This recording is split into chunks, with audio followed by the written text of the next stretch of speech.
Les nerfs sont des voies de communication du système nerveux. Ils relient les récepteurs situés dans différents organes au centre nerveux, encéphale et moelle épinière, et réciproquement.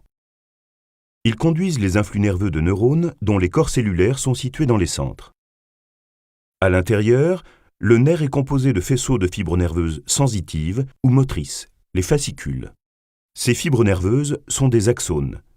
Certaines sont recouvertes de manchons de myéline et peuvent conduire l'influx nerveux plus rapidement.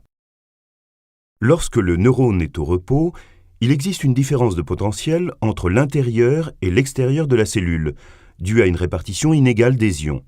C'est le potentiel de repos.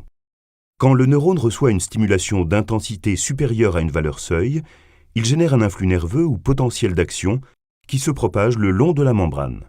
Ce potentiel d'action correspond à une inversion transitoire de la polarité de la membrane et peut être visualisé sur l'écran d'un oscilloscope. Il est dû à une entrée d'ion sodium à l'intérieur de l'axone.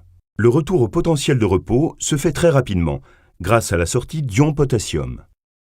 Au niveau d'une fibre nerveuse, l'amplitude et la durée des potentiels d'action sont constants. Le codage de l'information se fait en fréquence en fonction de l'intensité de la stimulation.